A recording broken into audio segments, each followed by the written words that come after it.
So, starting the recording, and the floor is all yours. Awesome. Thank you so much. And I'm so excited to be here today. And this is a bit of an emotional talk for me. I kind of start with that full disclosure, and I'll give you a little bit of background to myself. And I think the same goes for folks that are on the call right now. I'm just going to invite you, depending on whereabouts you're coming from, perhaps you're jumping from task to task. And I just want you to kind of ground yourself to the talk for the next hour, because for those of us who identify as racialized, as Black, as Indigenous, our own lived experiences will often come up in conversations like this. And so I just invite you to do a little bit of deep breathing with me. And so if you're comfortable, and right now I'm on presenter view, so I actually can't see anybody. So I can't see what you're doing. If you want to keep your video off, totally cool. But if you're comfortable, just close your eyes. And if not, you can do this with your eyes open as well. But I invite you to take your hands and just place them on your belly. Just pay attention to what's happening in your body right now. If you're carrying any tensions with you, if your thoughts are racing perhaps from something that you were just doing. And just start to center yourself in your breath. Just feel your breath rising and falling.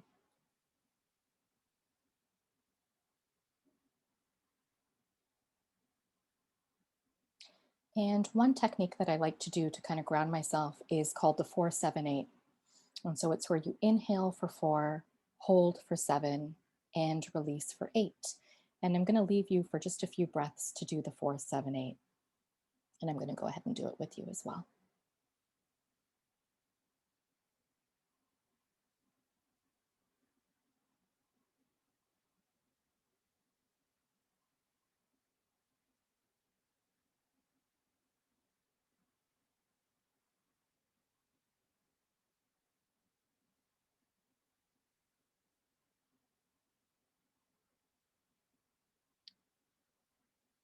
If at any point during the talk you need to kind of come back to your breath to recenter yourself, please know that your breath is always there for you.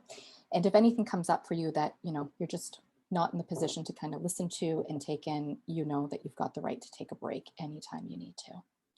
So with that being said, let's get into it. We have a pretty packed agenda, and full disclosure, I'm trying to pack a lot of stuff into an hour. So let's see how far we can get. As Hira mentioned, my name is Angie Arora, and I'm a registered social worker from Toronto, Canada. And I identify as South Asian, and you're going to hear some of my experiences kind of woven into our discussions today. To say that I am excited to finally have this conversation within VetMed is an understatement. A lot of my work has been in the area of veterinary wellness, and there's always been something missing for me.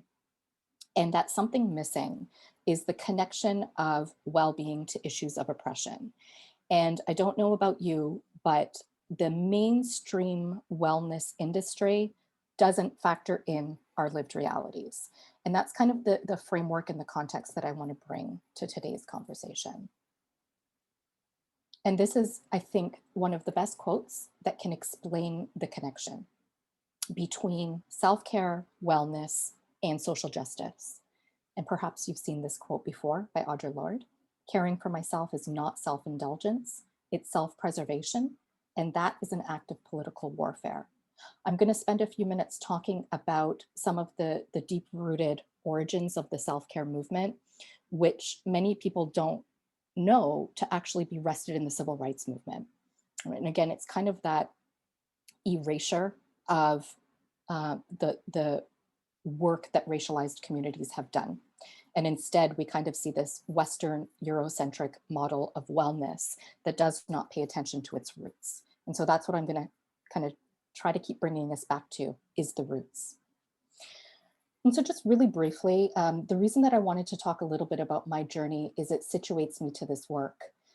That's me on the left. I can't even remember how old I was, but that picture was really telling. My family immigrated from India to Canada, probably just shortly before this picture was taken. And when my family arrived, as is the case for so many newcomers and immigrants, finding work for my parents was particularly difficult. The only place that my dad was able to find meaningful work was in a small town, the very northern part of our province called Ontario. And when I say small town, this was a population of less than 1,000 people. Suffice it to say, we were the only racialized family in the town, the only non-white family in the town. And the racism, both overtly and subtly, was incredibly pervasive. We experienced physical harm, bullying of all types. And when I say we, it was predominantly my sister and I, being in the public school system. And what we now know is that the exposure to racism and the experiences of racism, especially in childhood, transforms us. And I didn't realize at the time what that would do to me later on growing up. So that's Monty in the picture. And I look back on that picture and I have to wonder if my parents decided to bring an animal into our lives to support us with the emotional and mental turmoil, quite frankly, that we were living for so many years living in this small town. Now I fast forward to the picture on the right. And my Monty, who's on the left, really shaped the decisions that I've made in my career. And in 2004 is when I became a social worker, and it was the same year that he had passed away. And I'll keep this really brief, other than to say the bond that I shared with him led me onto this path of connecting my social work training with issues of pet loss bereavement and eventually veterinary wellness. And so I'm a certified compassion fatigue specialist, and I've worked in-house in a fairly large animal hospital here in Toronto, but now am working at a college and I'm doing a lot of research, but I still have my feet in the front lines in terms of my counseling practice, the work I do with those that are grieving the loss of their animals, around veterinary wellness, and more recently, some work around equity and inclusion within veterinary medicine. And so the reason that I wanted to situate myself is that while I don't work in vet med on the front lines like many of you do, I'm not a full outsider. And more importantly, my racialized background has led me to even myself having experienced very overt forms of racism within veterinary medicine. Okay, so to give a little bit of context here, and I was mentioning this in the intro. So for a long time, activists did not necessarily think that it mattered to take care of themselves in terms of what they ate, mental self-care, cultural self-care, and spiritual self-care. And this is a quote from Angela Davis. Sorry, there's a typo on that. Angela Davis from the Civil Rights Movement, who many folks are very familiar with. And so I just want to briefly talk about the origins of self-care. As a term, it was coined in the 1950s, predominantly as a way to promote the self-worth of people who had been medically institutionalized. And that's kind of where it took its grounds. So for people who had been institutionalized and their worth was essentially stripped of them, to counter this, the idea of self-care emerged. But where we really saw it take off was during the 1950s and 1960s, particularly within the civil rights movement and the Black Panthers, which a lot of people don't always draw a connection to. But what was really interesting around the way that self-care was conceptualized was that it was not just important to preserve my own individual well-being, but this idea of community care also arose. That in order for us to continue to fight systems of injustice, to fight systems of racism, not only is important for me to care for me, it's important for us to care for each other. And that really is kind of the theme of today's conversation. And so, oh, sorry, just give me one sec. Just lost my screen. Hold on, I'll be right back. There we go. So this takes us to then this idea of personal needs and collective needs. And so the Global Wellness Institute defines wellness as the active pursuit of activities, choices, and lifestyle that lead to a state of holistic health. North American Eurocentric models of wellness, as I'm sure you can imagine, focus much more on that green circle, right? They tend to focus much more on the personal needs. And while this is important, right, because if we can't care for this, it makes us really difficult to engage in the world, it's not enough. And so, this idea of collective needs is really grounded in many countries across the world. It's grounded in many cultures across the world, right? Like I think of my family over the years who's immigrated to Canada from India. And one of the starkest things that they will always share is like, why do we live so separated from each other? Right? Like, why are we not sharing meals? Why are we not living closer to each other? Why are we not helping each other out more? And there becomes this really big shift from collective to individualized. And I think for those of us that have spent many years of our lives in North America, we sometimes forget how individualistic a society we currently live in. And again, the reason that I bring this up is it has strong impacts for wellness. And so I really want to start to shift this narrative. And I'm not the only person that's doing this, but shifting the narrative for it's not enough for me to just take care of me. We also have to take care of each other. And that, in my opinion, is what is missing from the mainstream wellness movement. And so it's not about pitting one up against the other. They're both equally important. So just some terms, because these are terminology that is really making its way into veterinary medicine. And I just want to make sure we're on the same page in terms of understanding the terminology. Compassion fatigue, which is now more commonly referred to as empathic strain, has become a buzzword in veterinary medicine, and it's often used synonymously with burnout, but they're not actually the same thing, right? So this diagram is suggesting that burnout plus secondary trauma can lead to compassion fatigue. And so very briefly, I just want to go through some of the definitions. Burnout, which is where most of the attention in vet med has gone, is around not having the sufficient resources to do your job well. And sufficient resources could mean a number of different things. It could be being short-staffed, which we know is prevalent. It could be not having adequate supervision. It could be not having the sufficient tools to do your job, etc. Right? So not enough resources to do my job well. Secondary trauma, I believe, has not been given the attention that it deserves, predominantly because it's just not as well understood. And this is where there are strong connections to racism, colonialism, and all the other forms of oppression that we know about. Our work, or your work, exposes you to both direct and indirect trauma. Right? And so some of what this can look like, and I'm going to define and explain trauma a little bit more in a few minutes, but the pain and suffering of others can sometimes be trauma, right? And so you're seeing pets and animals in distress. You're exposed to the trauma of pets.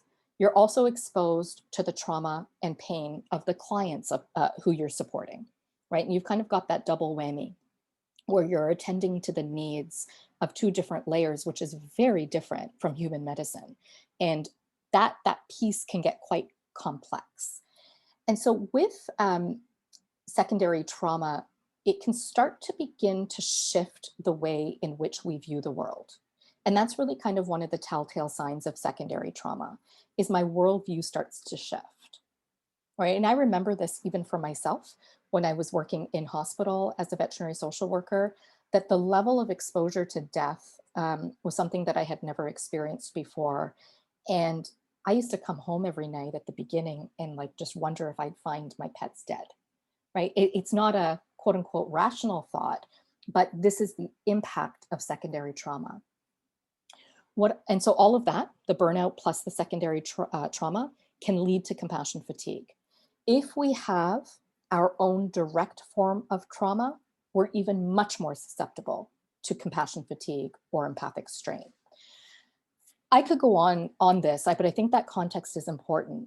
What I want to add to this, which is never talked about, is the role that racism plays as a form of trauma, right? So in vet med, we're often thinking about end of life issues, animals dying, bullying from clients. All of those become our secondary trauma. What doesn't get attention is oppression and discrimination, right? And so I think that this narrative shift becomes really, really important because many academics now consider racism to be considered a social determinant of health, right? We now have enough research to show us that when we're exposed to racism and other forms of discrimination and oppression, it can directly impact our mental, our physical, and our emotional health. So we got to talk about it. The problem is we don't have the safe spaces to do so. And I'm hoping that today's conversation really starts to shift that dialogue. So I'm talking about trauma a lot. And again, I'm going to talk about this in context of predominantly racism. Trauma is another experience that's not always widely understood. When I begin to talk about this with folks in vet med, many cannot see that perhaps some of their experiences are grounded in trauma because the definition of trauma that they have perceived is so narrow.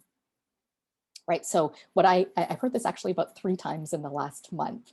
Well, when I think of trauma, I think of somebody who's gone to war, loses a limb, and then comes back with PTSD. And that can be a part of trauma, but that's not the only aspect of it. Bonnie Burstow is a Canadian who's done a lot of work in the area of trauma and trauma-informed care. And I just love her definition, right? So trauma is not a disorder, but it's a reaction to a kind of wound. It's a reaction to profoundly injurious events and situations in the real world, and indeed in a world where people are routinely wounded. And so what you're seeing on the right side of the screen are different layers and forms of trauma. Again, we have this focus on individual. A traumatic event is trauma. However, it runs so much deeper than that. Okay, and so I just want to quickly go through a few explanations to, again, situate where racism in particular plays a role. And so I'll start with the individual, right? So the individual trauma refers to an event whereby the individual experiences a threat to their safety. For those of you here who have experienced direct, subtle, or even systemic forms of racism, I have to imagine that that creates a bit of a wound. And not only does it create a wound, it shakes our sense of safety, right? We're not able to navigate through the world in the same way. And we're going to kind of dig a little bit deeper into this idea of racial trauma, which now has a name. But I think what's also important is this idea of collective trauma, and it's also known as community trauma, right? And it refers to the effects and impact that a traumatic event can have on an entire group of people.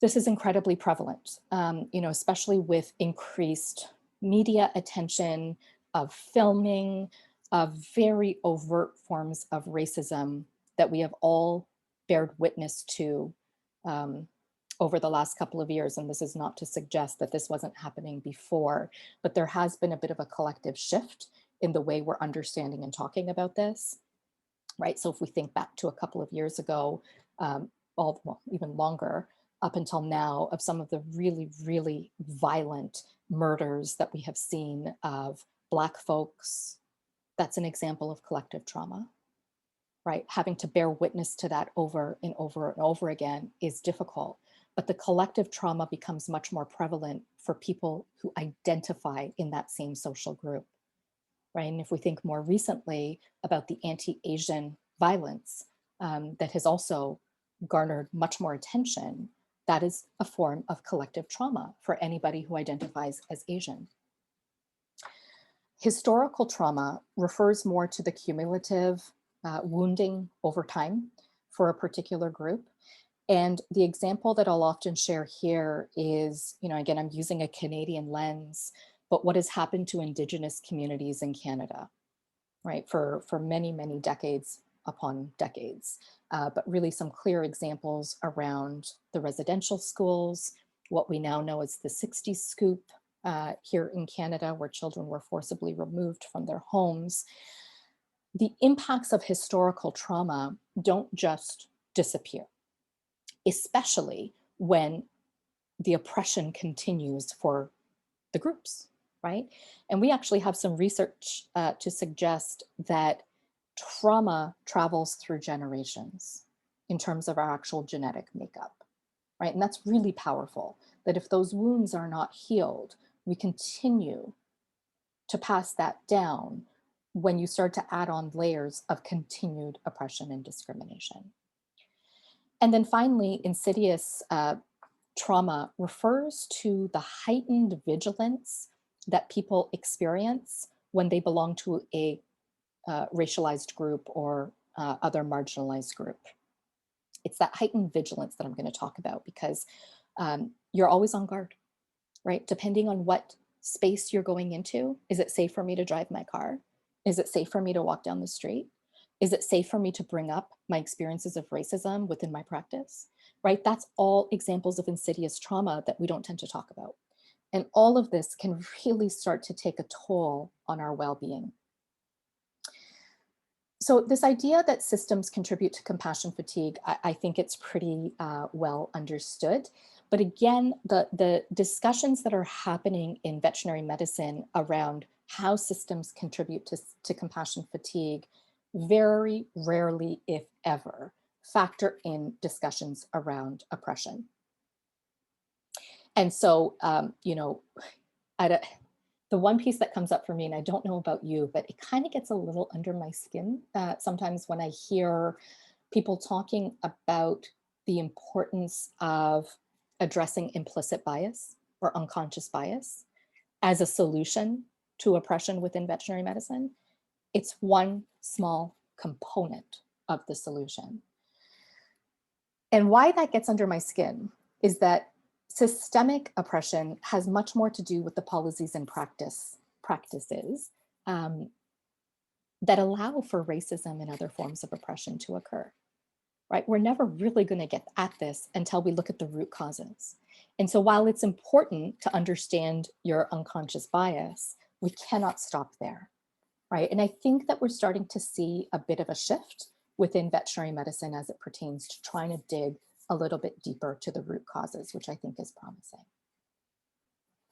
And we're getting kind of closer to the crux of this. And so how does oppression impact our well-being? It exacerbates stress. We know this. We absolutely know this. And I've talked about this idea of heightened vigilance. Essentially what this means is when you enter into spaces anticipating to be discriminated. And that sucks. That totally sucks. It's something that for whoever experiences the privileged identity doesn't have to think about. And I actually haven't experienced this as much as I have since I have ventured more into DEI work within veterinary medicine over the last couple of years. And it's come back kind of hitting me with a ton of bricks.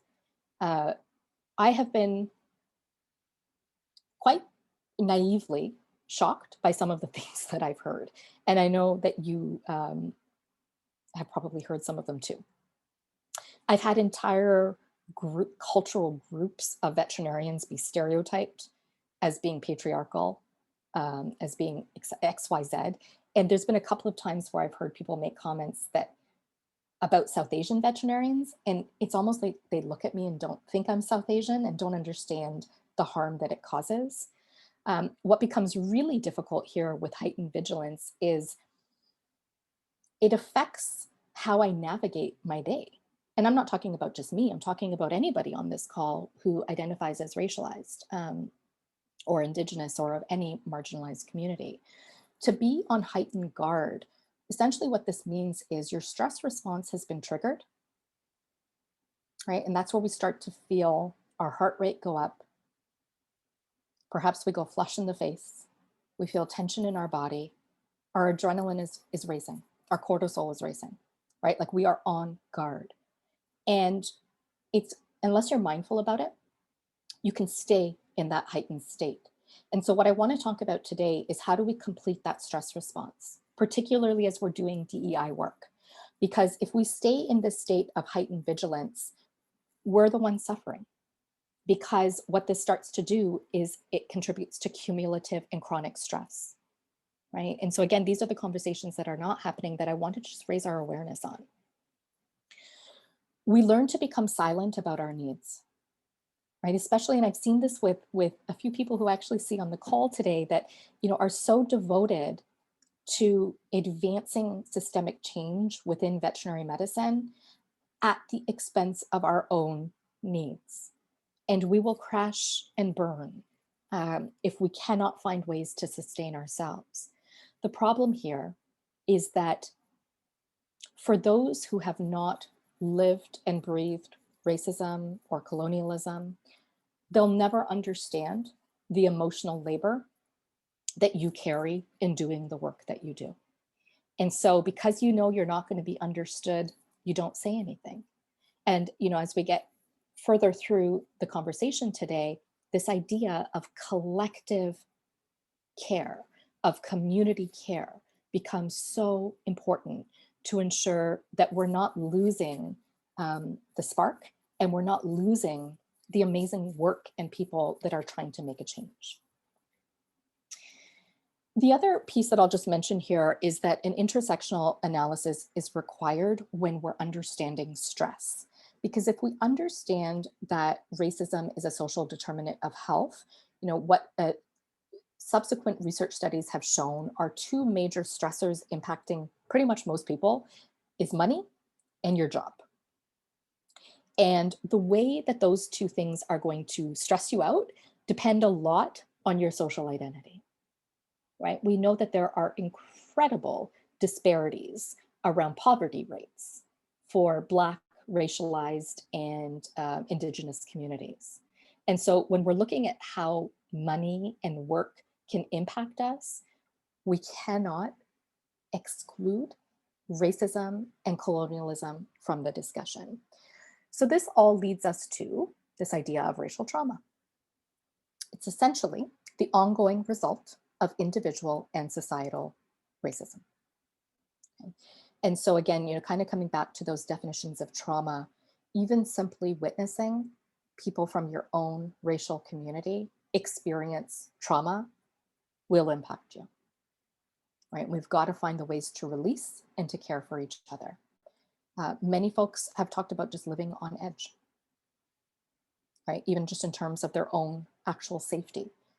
And like I've mentioned, that can lead to chronic stress.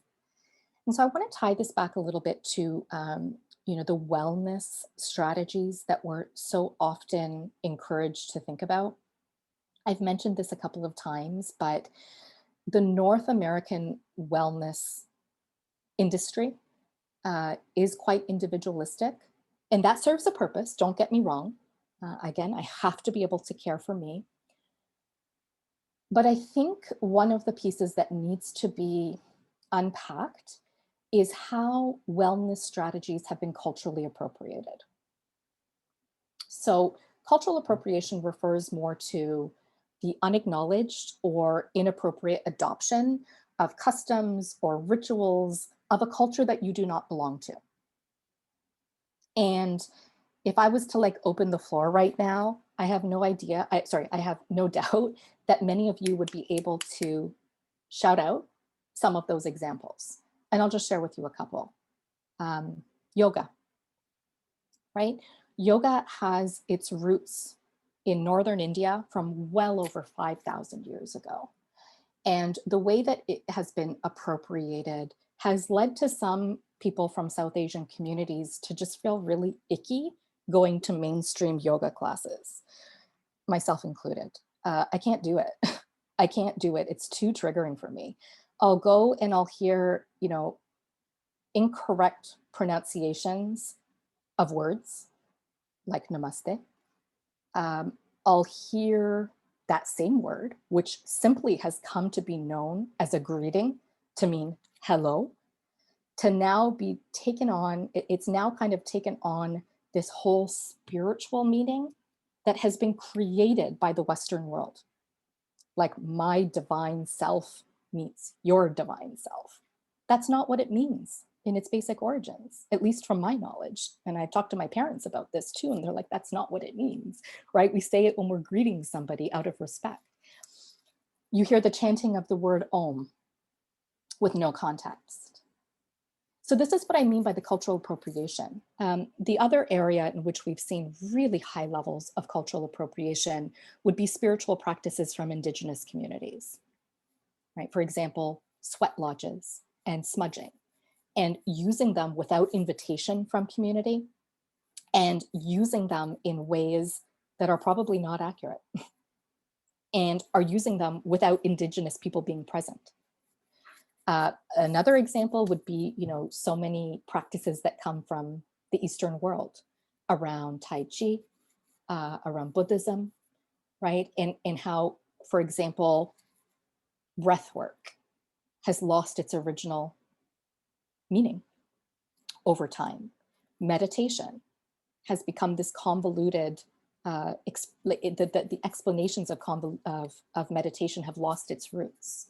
Gratitude as a practice, which is rooted in so many major religions across the world, has lost its roots. And I am not suggesting that those are not helpful practices. I integrate almost all of them into my life. But cultural appropriation is where we don't give credit where credit is due, and we do not pay attention to where it actually comes from, because we need to know where it comes from so we don't lose its meaning, right? And we don't do what's happening in yoga, in mainstream wellness. So I'm just taking a look at time. Okay, so I want to spend the last little bit of time digging into some tools, right? Because it can be useful to look at context, but I also don't want you to leave with just a framework. I also want you to leave with some concrete tools in context of that framework. And so self-care and community care, which we've already talked about, really do overlap here, right? And what I'm really strongly advocating is that everybody focuses on both. It's not one or the other. And so self-care has more to do with the process of engaging in strategies that promote healthy functioning and enhance your well-being, okay? These are useful, but just keep in mind that when you are doing them, really what you're doing is trying to preserve you so that you can go on and be your best self. Community care is more about leveraging when you are in a position of privilege or have resources to expend to those that you love and care for, that you're offering support to those around you. Okay, and I'll share with us some examples. This idea of community care is reflective of a much more social justice approach to self-care. And so I talked briefly about how experiences of discrimination and oppression will trigger our stress response.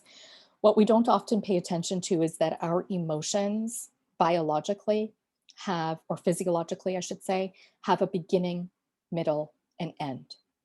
What contributes to chronic stress is when we don't complete the stress response cycle. And so the emotion gets triggered, it lives, that's the middle, and we never end it. That never ending it is where we now see in it, like countries upon countries living with physical conditions at a rate that we've never seen before. If you ever get a chance and want to dig a little bit deeper into this, Dr. Gabor Mate, who is a physician from Canada, has done a tremendous amount of work, and he's not the only one, but I just love his work, on making the connection between stress in our body, physical bodies. And he pays a lot of attention to how childhood trauma then shapes how we end up living our lives, and the types of medical conditions that he kind of has created connections to particular experiences on. So the crux of this is, let's find ways to complete the stress response. Again, this is in the micro self-care realm. You got to protect you. Here are some tools. These are what I tend to refer more to as acute self-regulation. Regulation. When we have the ability to self-regulate, or actually I'm going to reframe that. When we have a low ability to self regulate, our behaviors are very much dictated by our emotions. And I know each of us have been there and maybe are still there. This is referred to as the critter brain because we're in, our stress response has been triggered and we are behaving and making decisions at a moment in time when our emotions are heightened. It can take us some time to become regulated, right? And so self regulation is the ability to override an impulsive reaction that's grounded in emotions through both proactive and positive ways. And so, all I'm suggesting here is start to pay attention to when you can feel the physiological impacts of your stress response being triggered and try some of these techniques. Conscious breathing, again, this has its origins in breath work, particularly in Tai Chi and many Buddhist practices. And there's so many that you can try. I started us off with one, which is the 4-7-8. You inhale for 4, hold for 7, and release for 8. But there are so many others as well. Some people like box breathing. Box breathing is simply visualize your breath in a box where you inhale for 4, hold for 4, release for 4, hold for 4, and you do that 4 times. It's a technique that has been used in the military in the past, so it is actually quite effective of regulating your nervous system. And you can go online and find tons of other breathing techniques. It's effective um, if you can pay attention to what's happening in your body, right? Can we get to a point where before we say something or before we react, we find a way to ground ourselves first? And so present moment awareness includes grounding techniques. And I'm sure I'm not the only person that has been in situations where I've been triggered by things that people have said, particularly in DEI work. And I get all consumed in my emotions in the moment. It's very normal, very common.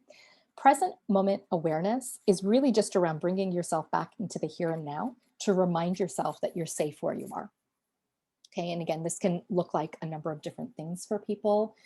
Sometimes what I'll do in meetings, if I feel myself really getting kind of triggered and dysregulated, is I'll just pay attention to my feet being planted on the ground as a reminder to myself, I'm here, I'm firmly planted, I'm safe.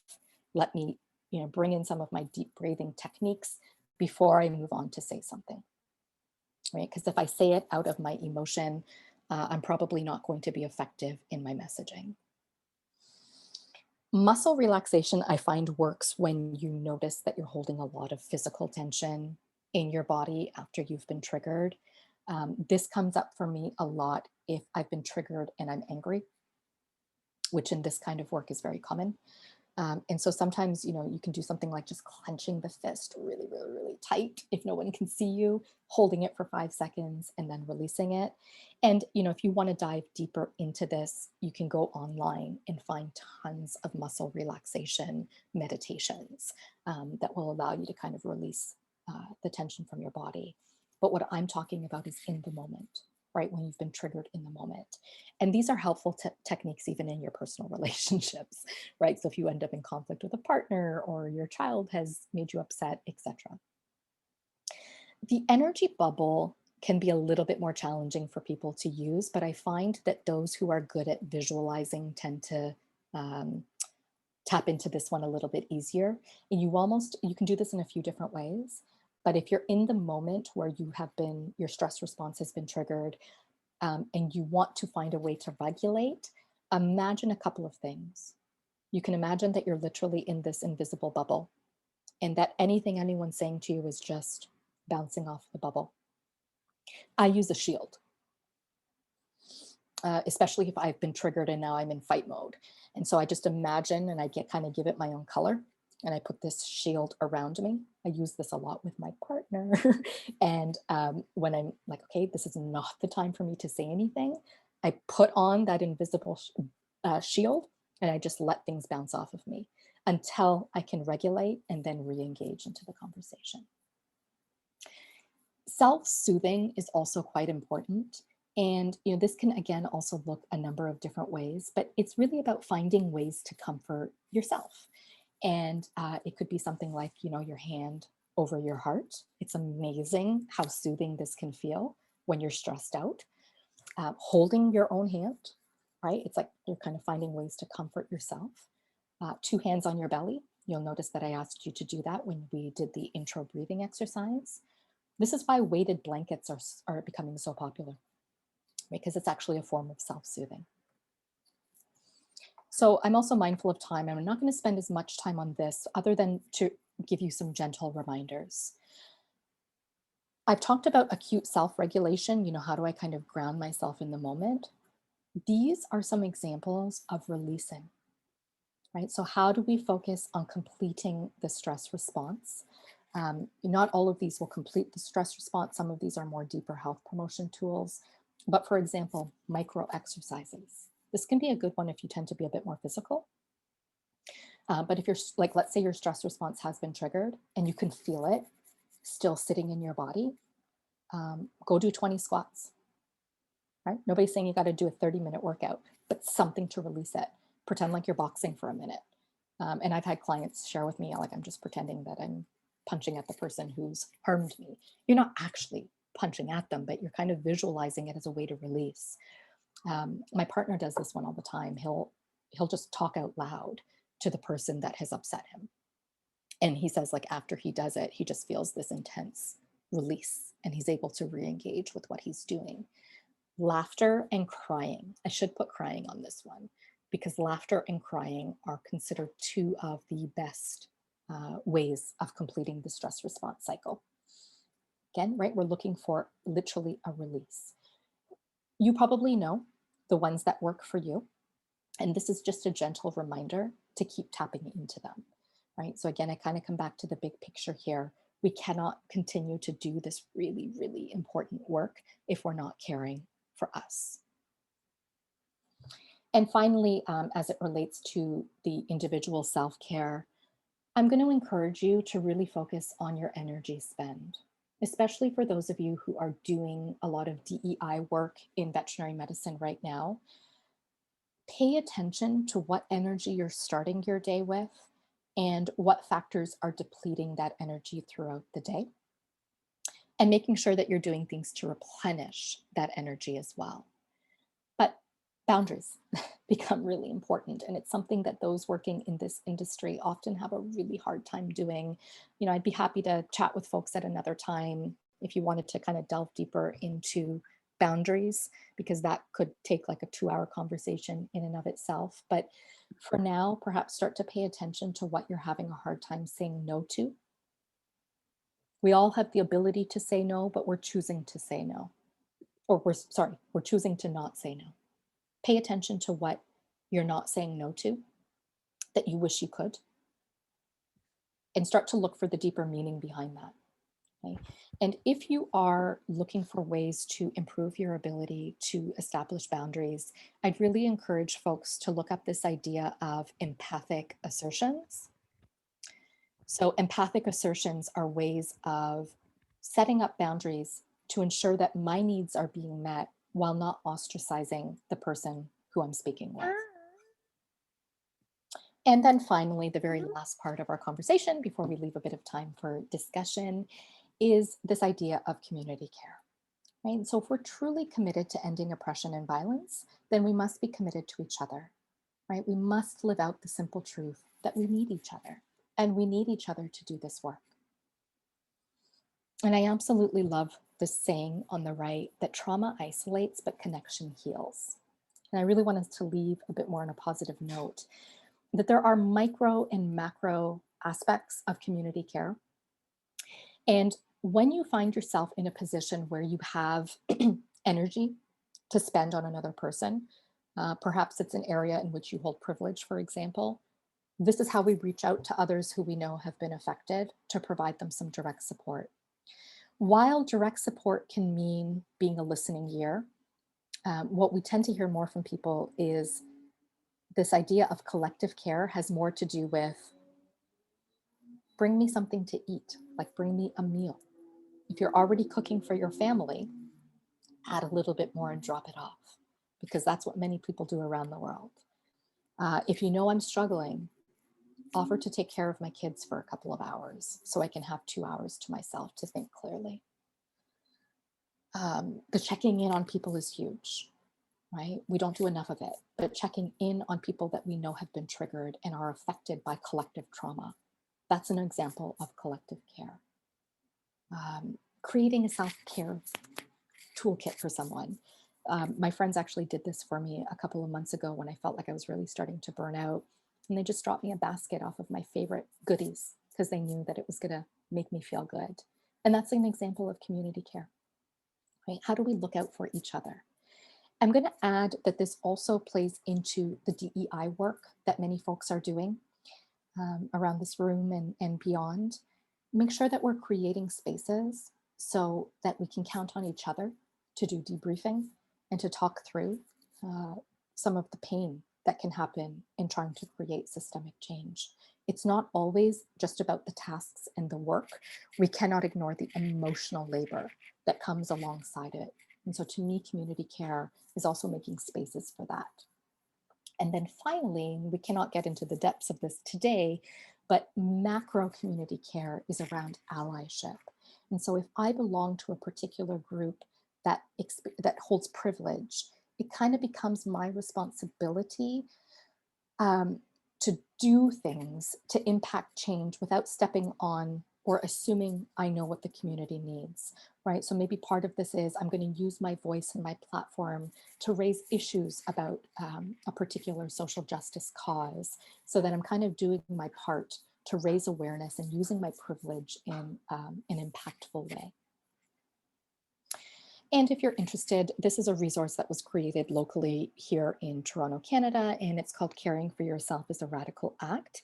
It's a little bit more of a workbook, which touches on some of the things that we talked about today. You may find it helpful as you kind of navigate through some of this. And that brings me to the end. So I'm hoping we can have a few minutes just to chat and see perhaps where the content has landed for folks. Angie, I just want to say that was an amazing talk that you gave, and it definitely hit a lot of places for me personally, and I'm sure a lot of other people who have attended today. So anybody, I've seen a couple of comments in the chat of people describing that they have also experienced certain traumas when working in places. So I know Amelia mentioned that as a shelter veterinarian, she has an additional layer contributing to the oppression of her wellness, and she was kind of surprised, was not really expecting it and struggled with it. So really appreciated you bringing that up. And Dr. Kaori, she mentioned breathing techniques just walking down the hallway. So a lot of people, Lily mentioned that she hasn't heard of the energy bubble and loves that concept. And just basket drop-offs are always great. And I think that especially now in times of COVID, that is an amazing thing. I know my friend dropped off an entire chocolate cake one day for me, which was an amazing thing. So I love that. Yeah. Does anybody have any questions or comments? Feel free to unmute. I believe that participants should be able to unmute. You can drop it off in the chat if you don't feel comfortable unmuting, whatever works.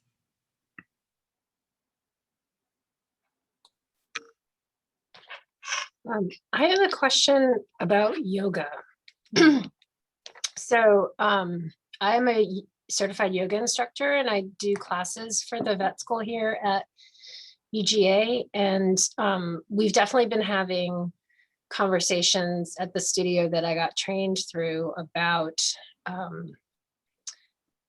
cultural appropriation and trying to do this delicately. What other recommendations or resources would you recommend? Because, I would be devastated if I was contributing to that, but I know it's also an important stress relieving resource for the students here. So I'd hate to also stop doing it for those reasons. Yeah, I totally hear you. And I hope no one's taking what I'm saying to stop doing the practices, because the practices are rooted in so many helpful things. I think the point that I'm making is, let's not appropriate practices. That's all. And to me, it already sounds like you're doing what you need to be doing. What I would love to see more of, and this is so much more systemic, is those who are intrinsically within, cultural, and this is not just for yoga, but who are intrinsically within the cultural communities from where these tools come from to be more represented. Because when we look at the wellness industry, more so from a North American lens, the vast majority of folks are white. And again, that doesn't have to be a bad thing, so long as credit is given where credit is due. And so if language like Om and Namaste are being used, use them appropriately. Don't make them out to be what they're not, and explain them. And I think explaining to participants who are there the origins of yoga, which, by the way, I am not an expert on by any stretch of the imagination. It's just I've grown up in households where my parents practice regularly, which has kind of trickled down, and it's more for reading out of curiosity that I've done. And I think if you can even just make the connection to the historical roots, and then that commitment to using the terminology and practices appropriately, that's all you got to do. I don't think it's any deeper than that. Thanks for the work that you do. Thank you. I've actually been to a yoga session where they gave credit to Gwyneth Paltrow, I believe. And I kind of just chuckled a little and was like, all right, I'm leaving. Oh my. You kind of have to laugh, don't you? You kind of have to laugh, otherwise you would just cry. You don't survive. So true. So true. Does anyone else have any comments? Hey, Angie, this is Seika. Hi, nice to see you. You too. Thank you very much for the presentation today. I thought the acute self-regulation you talked about, it's really, I think it will be helpful for not for just us, but the whole veterinary community. The veterinarians tend to be very, very stressed. It's a very stressful job. And I think when people are stressed, they tend to commit like discriminatory act or bullying even more. Right. So I think this kind of technique all veterinarians need. Then if the whole community can chill a little bit, then maybe the entire community can be a little bit happier. Yeah. Well, you kind of read my mind, actually, and this is not to put a plug, but since it's come up, I'll just put it out there. I teach at Seneca College, and I've actually created a micro-credential called Acute Self-Care for Veterinary Professionals, and we're actually launching next week. So if anyone's interested, feel free to reach out to me and I can give you some more information. It's a 4-week, so it's meant to be really short. It's a 4-week, 3-week, it's basically a commitment of 3 hours a week for 4 weeks. And some of the tools that were mentioned here, we do a deeper dive into them, but we also spend a bit more time talking about things like boundaries, reframing, and health promotion tools. Yeah, I think this old culture, like veterinary profession, is so intense, and but that probably needs to change. You work long hour. Yeah. You don't take care of yourself. Yeah. Yeah. There's a lot of very systemic stressors. There's no doubt about it. Yeah. Another thing is we minorities. I often feel like we are stronger because of the trauma we received in the past, and we have overcome many things.